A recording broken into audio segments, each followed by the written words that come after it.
Good morning, dear Dharma friends. That song was Kimberly Ransom, Small Town.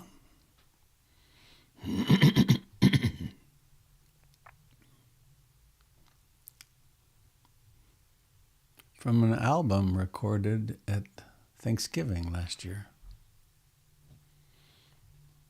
in Tahoe, called the Tahoe Sessions. Whoops, I lost my picture. Here I am, I'm back. Well,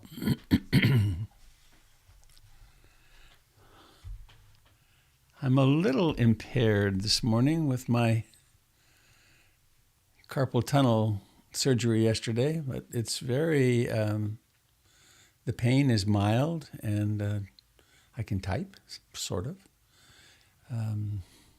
There's lots of things I can't do, but I can.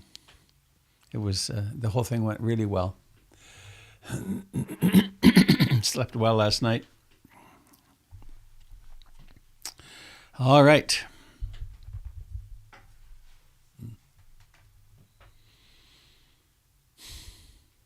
Hi, everybody. Good morning. We made it another night.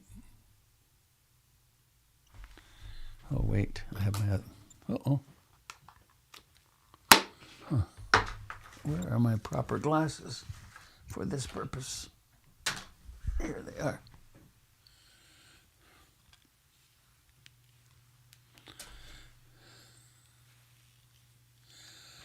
Much better.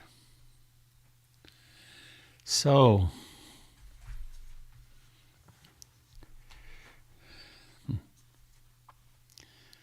this is a little poem by Monica Hill.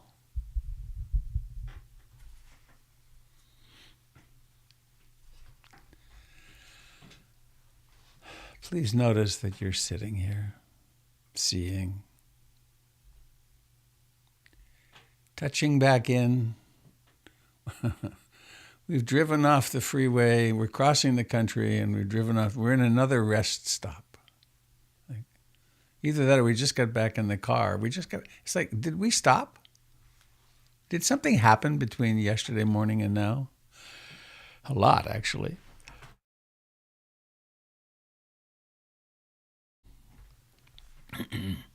So, a little poem by Monica Hill. I had a dream of an easy life. I had a life where I loved college, made lifelong friends, impressed all my professors. Hang on, I gotta mute somebody here. Carol, there we go.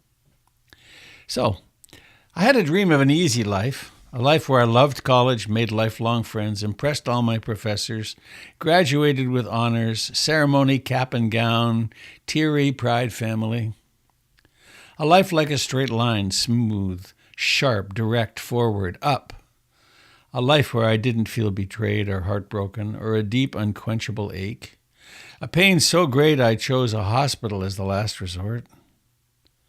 A life of epic romance, of ravenous passion and fascinating connection. A life like a party, myself the life. A life of ease, success, adoration. A life that preserved my virginal innocence, my sweet ignorance. A life without struggle, regret, or disappointment. A life without lostness, confusion, and quiet desperation. A life without loneliness, hopelessness, and self-doubt. A life without suffering, fear, and shame. A life of perfect harmony and happily ever after. I mourn this fantasy, this imaginary life, this fake life, this safe life, this meaningless life, this pointless, faithless life. What good would it be or do for me or for you? I thank this imperfect, chaotic, magical life. I rejoice in its apparent cruelty, in its roughness. I celebrate its mystery. For it is mine alone. It has created me, the one. Cheers to you, my flawed and flailing, my passionate, my ailing, complicated, messy, winding, tangled life.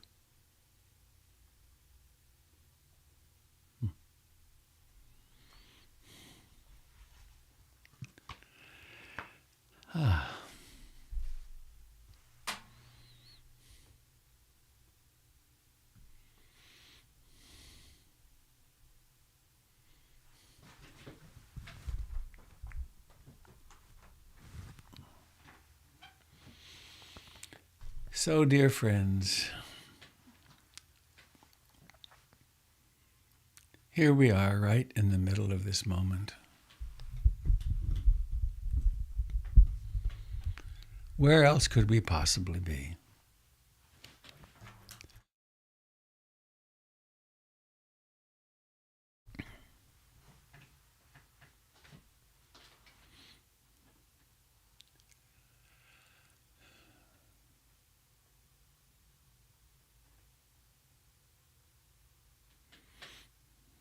There's a story that I like to repeat, pops to mind every now and then.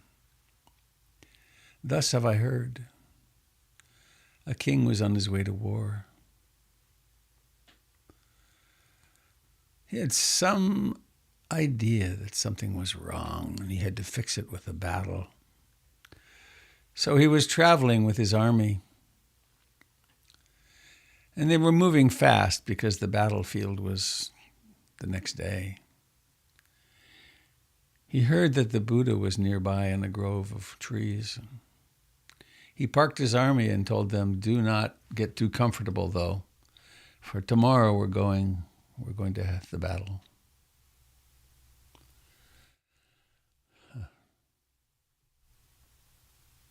And he went into the woods and was directed to the Buddha. And he approached him and did the proper salutations and bow and sat down. And here was this compassionate person facing him.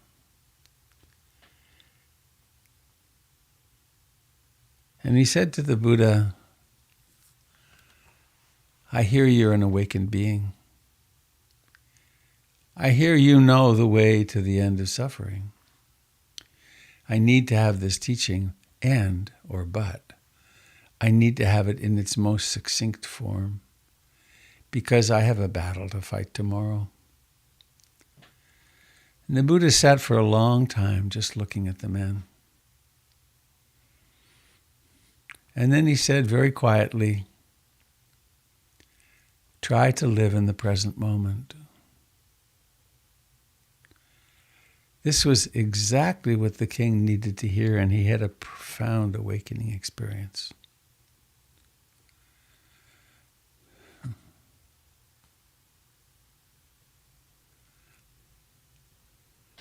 He bowed to the Buddha, went back to his troops, and said, not what they expected. Right? What they expected was nationalist jargon and hatred toward the enemy.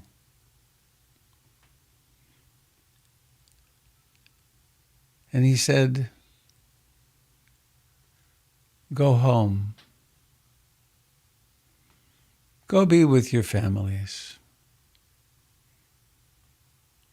Pick your businesses up again. Love your partners. And try to live in the present moment."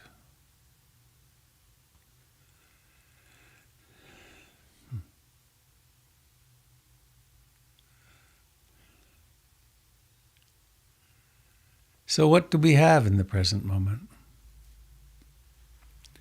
We have this sitting here. We have the thoughts that come.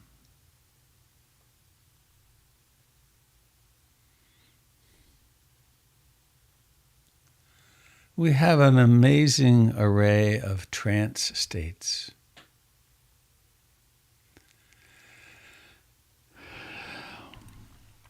Fantasies of an imagined past occur, and we take it to be my history.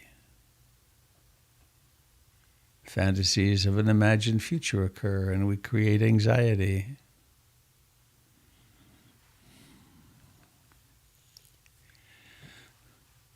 We remember things that may have happened in the past that were unfair or unjust, and we create resentment.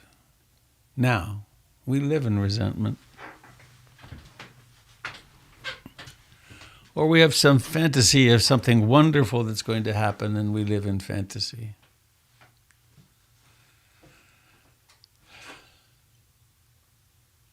So try to live in the present moment. Simple instructions for something that somehow is a lifelong learning. Be here. Notice the body touching the chair.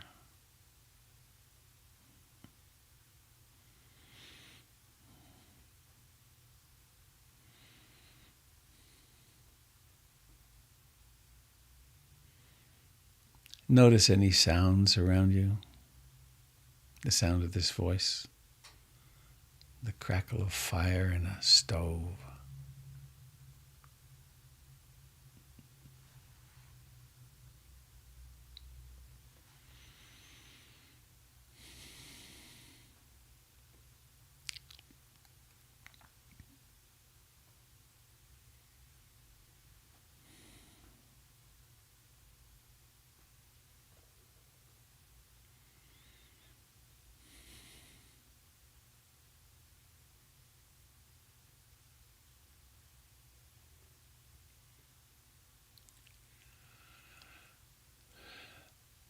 Let yourself sit like a rock, like a boulder, like a mountain.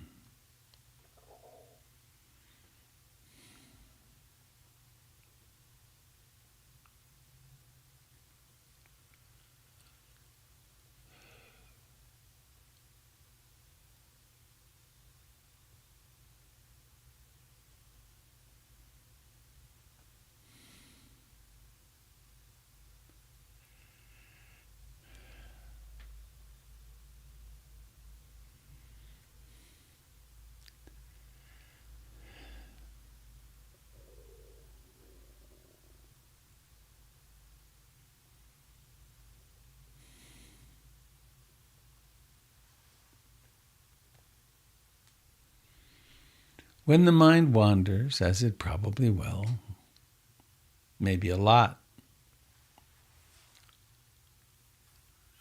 come back here.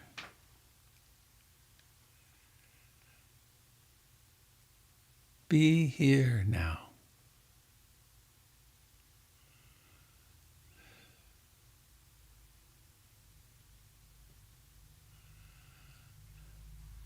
If the mind doesn't rest easily in the breath, we might ask ourselves, what else is it doing?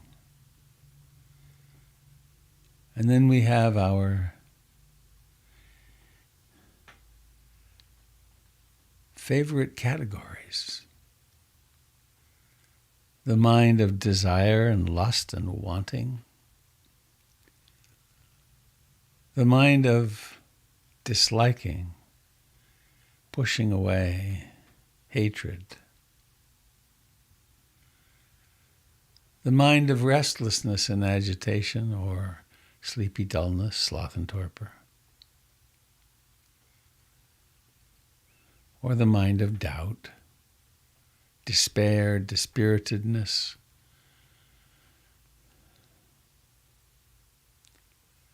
Or the mind with some emotion running.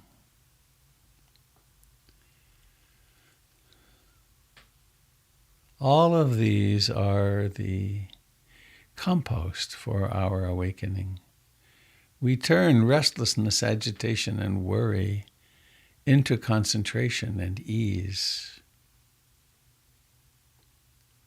We turn hatred into equanimity and compassion and love, simply by being awake to what is.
settling back into the present moment.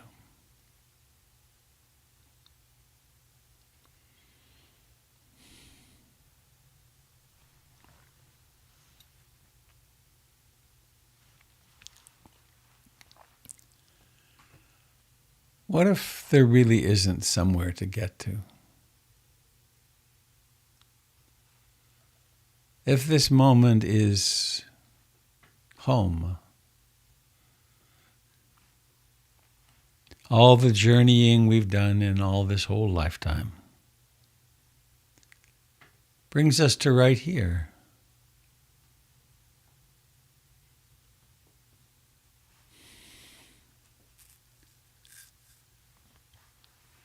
To this very in-breathing.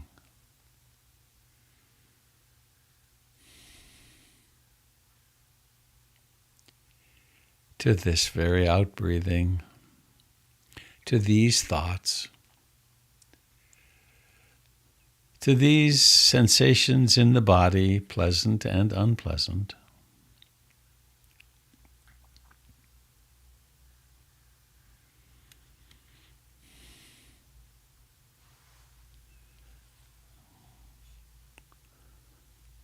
What if the way home is all about relaxation right here?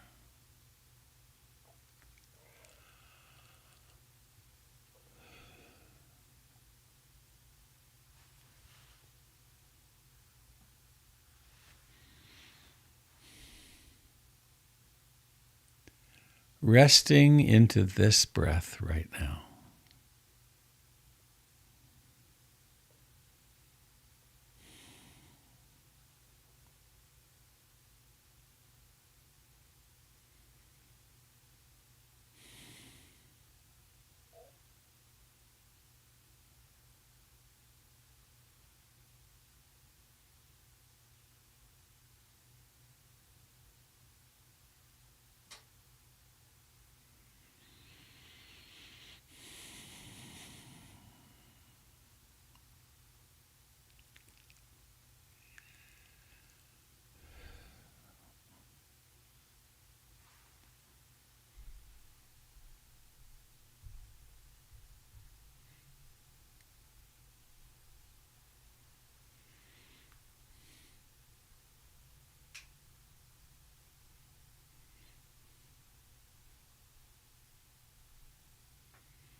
We speak a great deal about mindfulness, this knowing faculty,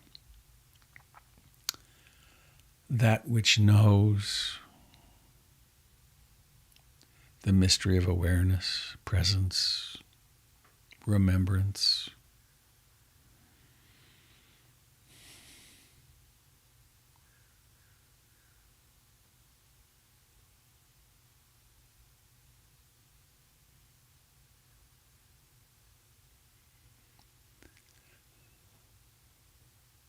There are the other 6 enlightenment factors, all of which are of wonderful importance. There's curiosity,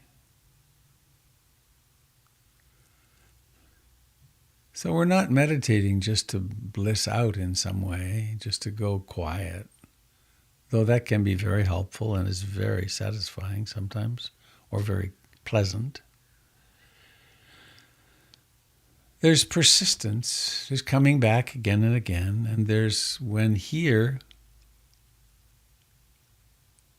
really making the effort, the effortless effort to be here with the breath, to notice what's happening. There's delight or joy or piti, pleasure in the body, pleasure in the mind. There's concentration. Come home to the breath right now with no tension, but come home and fully incarnate as breathing. Just this one breath right now.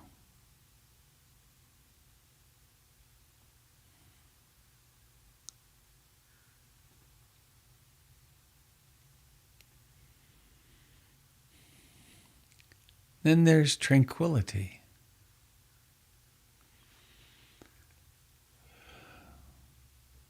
Simply resting in the ease of the moment, which sometimes arises.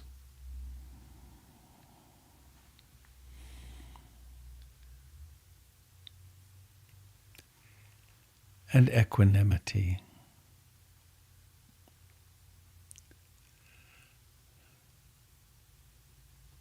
In equanimity, the contents of the mind, the experience of the moment,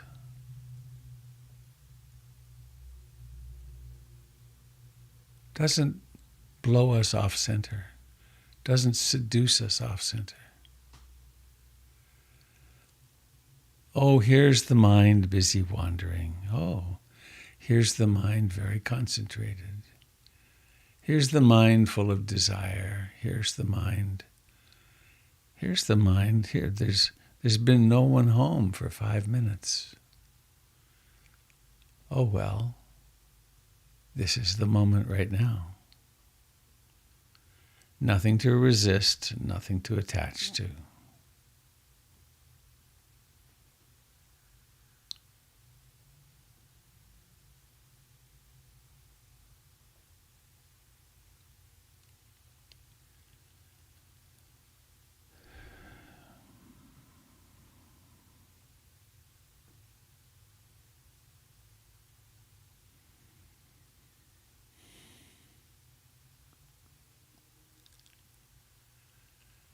And so with the greatest of kindness, as an act of profound mercy,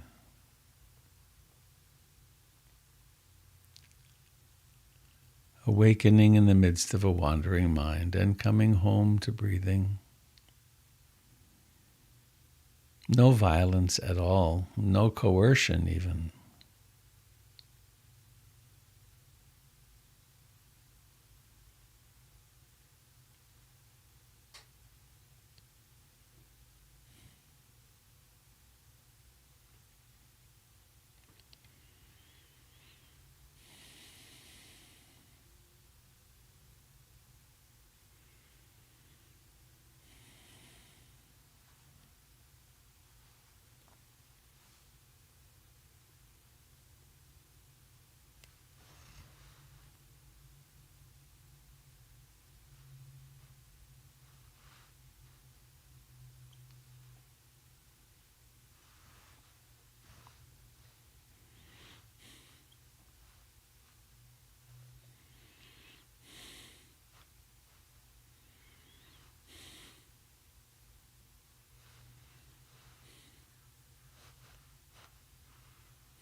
remembering the guidance from the Buddha.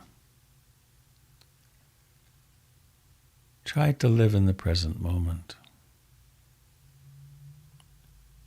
Be here now. This now is the doorway to everything.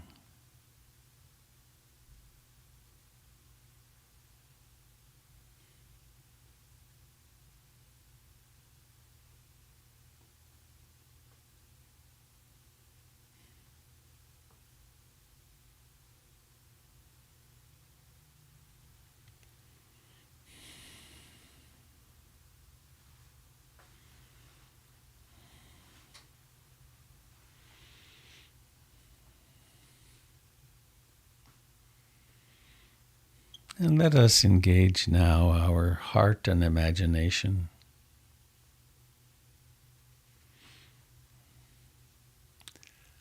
Let's remember that we spring out of the earth. We are born from the earth, from the bodies of our parents.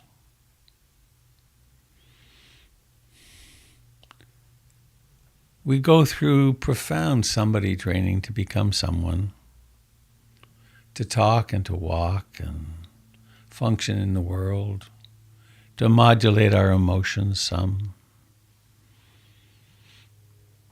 to set goals, to help things happen in the world. And we do this in the company of each other, our friends, our partners, children, parents.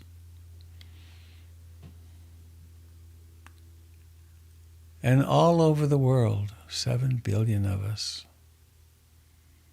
we're all doing this same thing. Well, with our different racial characteristics and social characteristics and preferences for this or that, the foods we eat. Fundamentally, it's all the same.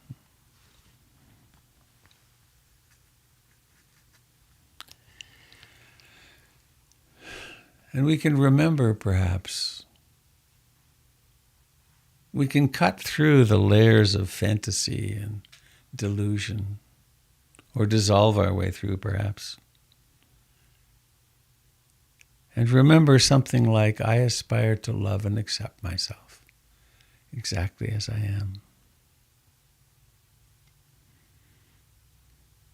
And those may well not be the right words, but your auto-translator can provide exactly the right words for you.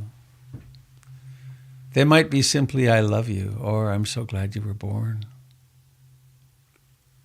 Or may I discover the peace and beauty that's here in every moment. Or may I not be so frightened anymore. Or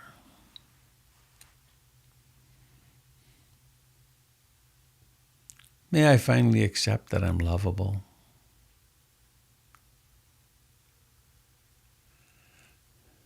And so we soften our way into this with ourselves, and then we can extrapolate to our loved ones. Of course they want to be happy. Of course they're anxious, trying to find some satisfaction in this world where everything changes.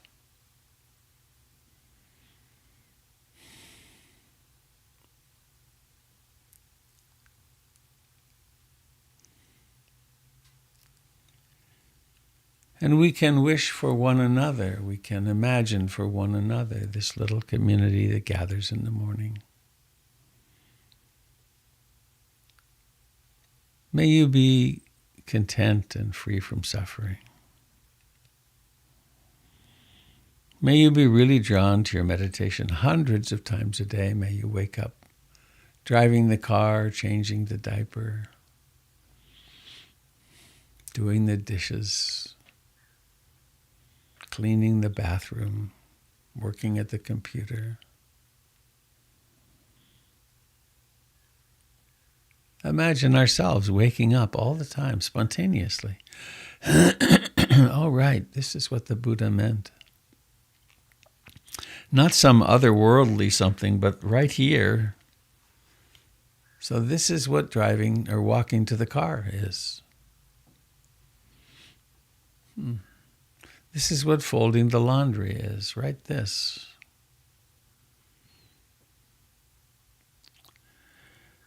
And let us become aware of the hands and the legs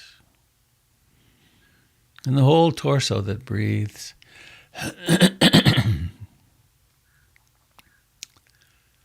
And let us allow awareness to come into the face and into the eyes. And let the eyes open. Make the effort to open the eyes. Let them open with intentionally the eyes of blessing, the eyes of compassion. And it becomes not so much those people out there or in there, but we actually are seeing other renditions of ourselves.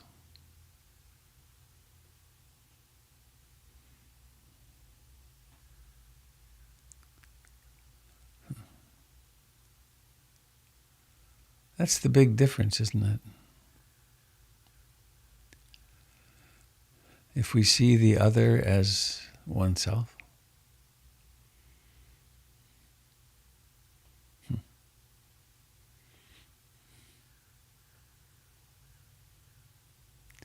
In order to practice war with each other, we have to dehumanize the other. They're Nazis or something.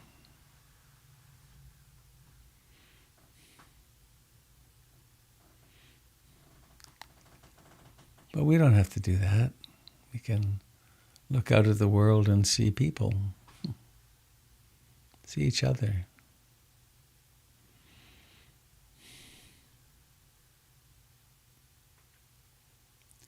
And we do it one moment at a time.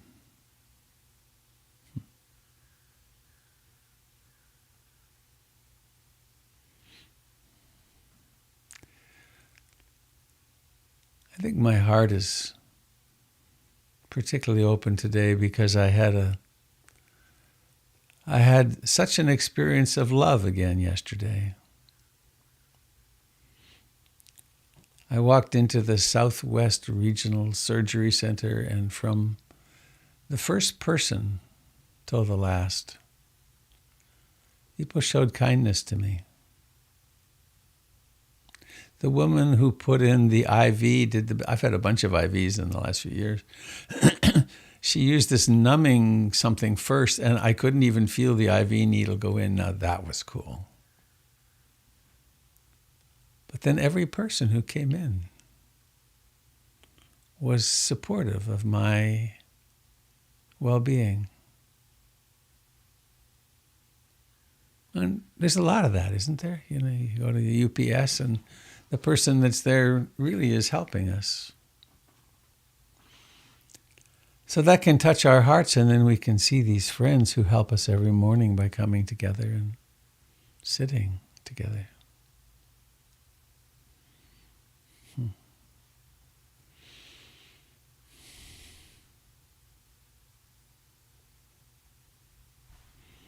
I should this at the very beginning. I'm bandaged up because my carpal tunnel release surgery was yesterday. One small incision apparently, and then a laparoscope. So I have a few announcements, my dear friends. I'm trying to become more skillful at it. Let me see. I can do this. They could actually go on to Facebook too. Now, I do this and this. All right, now what comes onto the screen will be sent. Then I come over here to capture the screen. Here we go. Starting March the 30th, which is a week from today or tomorrow, Wednesday next week. We're doing 8 sessions over 3 months using this wonderful book by Mirka Knaster about it's focused on this one of my early teachers. His name was Anagarika Munindra, and we'll be looking at really the core of the Buddhist teachings through Munindra's life and activity. Oh, look, she got this in. Great. We are now wheelchair. Oh, I like seeing these. PIMC is now wheelchair accessible, and we have had since the opening, actually, the first opening, we have had assistive hearing devices. So that's all happening. That's pretty cool. And now I shouldn't do this. I should do it the other way. And then, here we go. Go back to here. This is because I always forget stuff. Saturday, March the 26th, which is coming up this next Saturday, we're having a Karma Yoga work party at PIMC. Go to the website and sign up as a volunteer if you want to participate. The share did not work, Robert. Oh, really? It's black. That's not helping. That's not fair. I did it right. Hang on. How about that, Jim? Very good. Okay. April the 3rd, we have our grand opening. And we, if you want to know the masking requirements, etc., they're all on the PIMC website. And we're not masking. And there's some simple details. And we'll do this until the next variant hits, following the guidance of the CDC. I'm offering a retreat with Don McEachern, who's here on the screen with us this morning. May 29th through June 3rd, we'll be at Hollyhock. Candle teaches the first and third Sundays of the month. That information is down here. We've got a lot happening, don't we? The Be Queer Now group happens on Sundays at 6:30. The third Saturday of each month, Jim is doing Qigong. Then there's these evenings with Doug and Gregory. And we are still looking for someone to fulfill the role of treasurer for PIMC, someone with some nonprofit financial background. And the Donna comment is, remember, PIMC needs your financial support, all of our financial support. So if you are a donor, thank you. How wonderful that you support this amazing organization and mission. And if you're not, it's very easy to go to the website and take great delight in sharing some of your extra well-being financially. There, I did it all, I think. So we have about 12 or 13 minutes.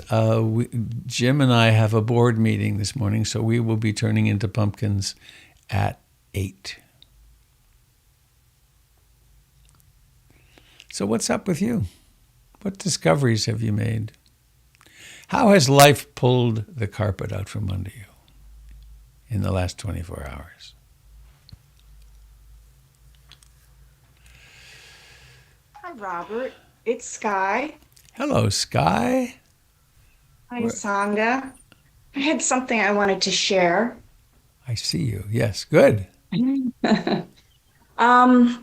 It's not within the last 24 hours, but when we were sitting in meditation and you were talking about the breath and breathing in, it kind of all came back to me in this moment that since like September, I had been dealing with this basically what I found out to be an olfactory hallucination.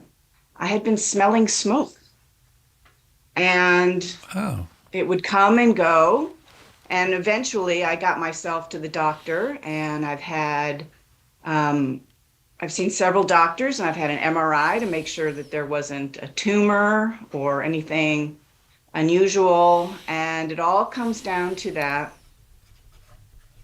You can have these hallucinations that your system, in fact, it could be triggered by a cold that you don't even know that you've had, and you could lose your sense of smell.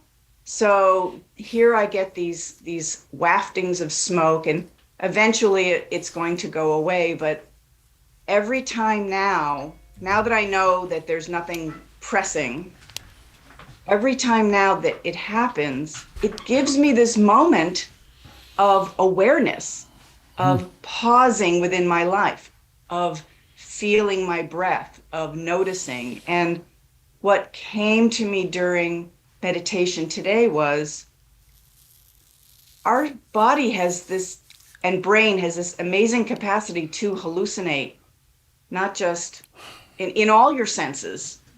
It could be your sense of touch, taste, smell, vision, that we live in this world of hallucinations and we forget. Beautiful. That's what came to me today. I suppose we could include the past and future. Yes. Yes. And the now. I mean, if everything's a hallucination, what are we really? It's kind of a trippy way to think about it, but the breath is very powerful. Thank you.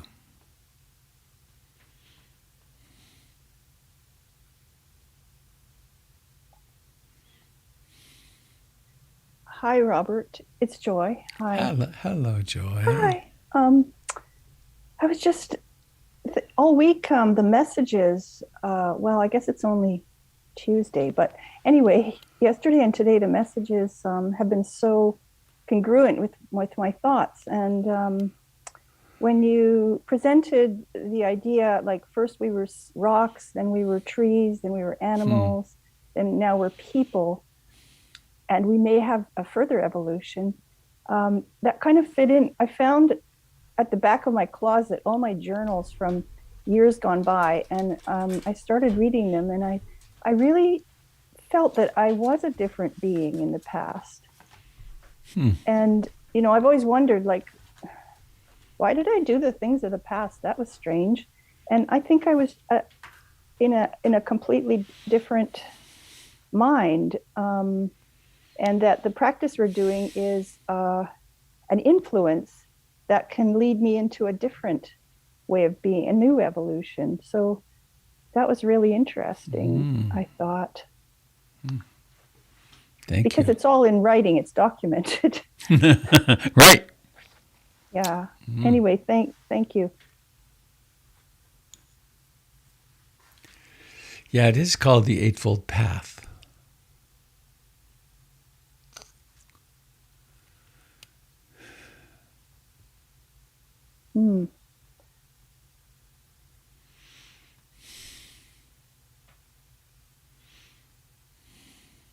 To me, the Eightfold Path is a kind of scaffolding that, but I was wondering if the importance of the path is actually the ability to just stop and breathe and perceive what's going on. Yeah, sure. Yeah. As I make sense of the path, also it's all these different aspects of our lives that we bring into alignment, the same alignment. They come into alignment with the Four Noble Truths and the precepts, and so we're quote going somewhere. The path leads somewhere, and where it leads to is right here. Yeah, it can be like a mental playground that distracts me anyway with analysis.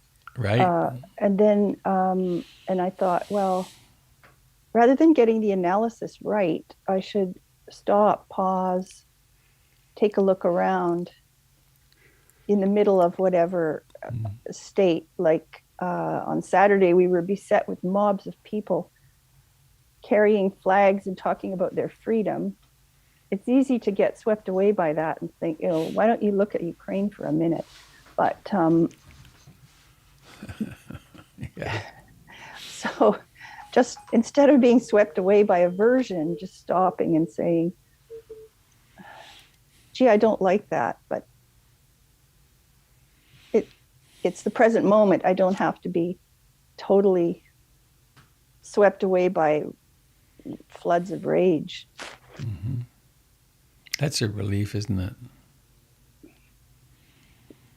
Well, maybe I should be swept away with rage because everyone else is. Well, if the crowd is doing that, obviously it's the right thing. Like, yeah. Maybe I'm cultivating indifference. I don't know. The indirect enemy, the near enemy of equanimity is indifference. Oh, anyway, those are just some of my thoughts. I'm finding every word that is spoken here this week is really illuminating. So thank you, and I hope you get well soon with your. I am well. It's just a little twitch to the hand, and it's healing fine.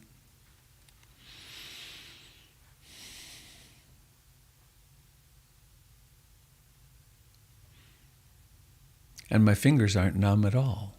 That's cool.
Denise is our Bo Peep. The sheep have escaped, and so she's going to get them.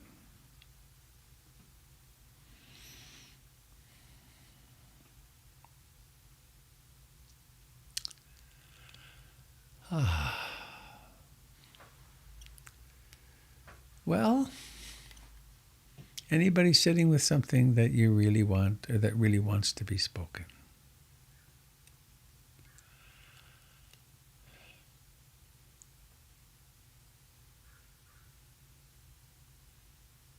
Oh, I could speak of my fashion statement.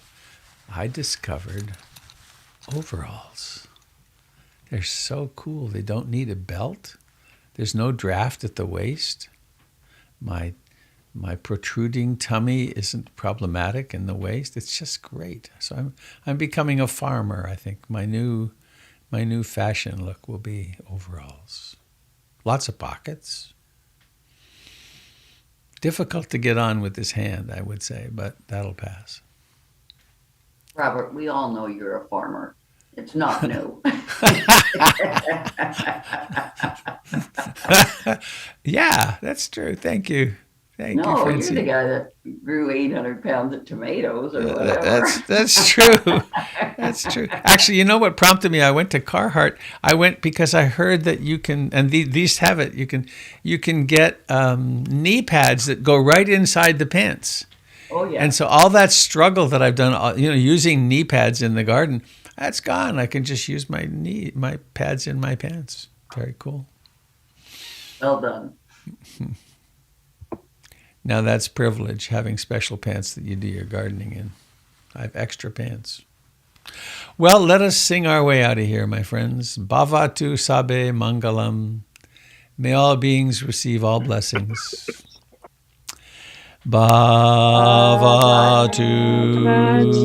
Sabe Mangalam.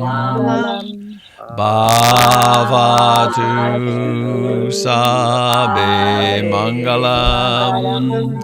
Bhavatu Sabe Mangalam. Sadhu, sadhu, sadhu. Om Shanti, Shanti, Shanti. Peace. Goodbye, dear Peace. friends. Have a lovely day. Let us swim in equanimity. Here we go. Goodbye.